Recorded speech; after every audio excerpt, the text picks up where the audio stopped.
दिल्ली में ओमिक्रॉन के मामले में जिस तेजी से उछाल आया है, ये काफी चिंता बढ़ाने वाली बात है। लेकिन एक राहत की बात यह है कि इनमें से 99% मरीज सप्ताह भर में ठीक होते जा रहे हैं। ये 105 ओमिक्रॉन मरीजों की केस हिस्ट्री के विश्लेषण में साबित हुआ है। इन 105 मरीजों में 7 बच्चे भी थे। इन सबका एलएनजेपी अस्पताल में इलाज हुआ, लेकिन इसके बावजूद डॉक्टर सतर्क रहने की सलाह दे रहे हैं। दिल्ली के एलएनजेपी अस्पताल के medical director doctor Suresh Kumar ने हमारे सहयोगी अखबार द टाइम्स ऑफ इंडिया को बताया कि ओमिक्रॉन से संक्रमित करीब 99% मरीज हफ्ते भर में ठीक हो गए। उन्होंने कहा, ये वेरिएंट बहुत तेज रफ्तार से फैलता है, लेकिन डेल्टा वेरिएंट के मुकाबले ये शरीर को बहुत तेजी से छोड़ भी देता है। आपको बता दें, डेल्टा वेरिएंट से हुई कोरोना महामारी को ठीक होने में 7 से 10 दिन लगते थे। कुछ मरीजों को तो बीमारी से उबरने में और ज्यादा वक्त लग जाता था। कुछ डेल्टा मरीज तो 2 महीने से भी ज्यादा वक्त में नेगेटिव होते थे। आंकड़े बताते हैं कि ओमिक्रॉन वेरिएंट के मामले में सप्ताह भर के अंदर 92% मरीजों के आरटी-पीसीआर टेस्ट नेगेटिव आ रहे हैं।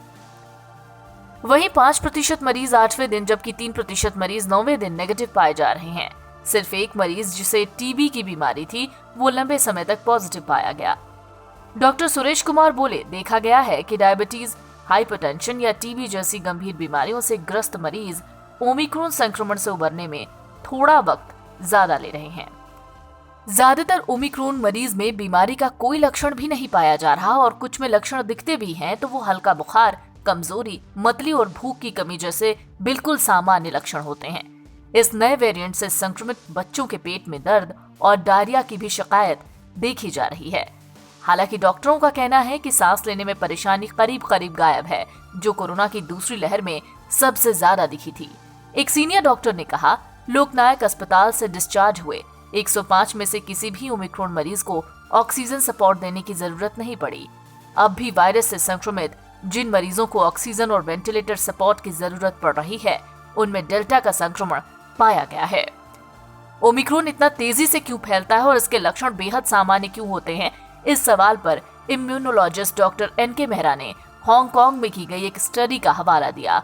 कहा कि हांगकांग में वैज्ञानिकों ने इंसानी फेफड़े के ऊतक को सार्स-कोव-2 वायरस के अलग अलग वेरिएंट से संक्रमित किया था।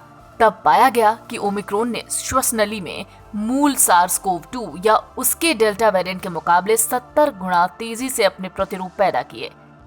मेहरा ने कहा कि इस प्रयोग में यह भी पाया गया कि ओमिक्रॉन फैला तो तेजी से, लेकिन फेफड़ों को कमजोर करने की कम क्षमता के साथ। एनबीटी ऑनलाइन की रिपोर्ट।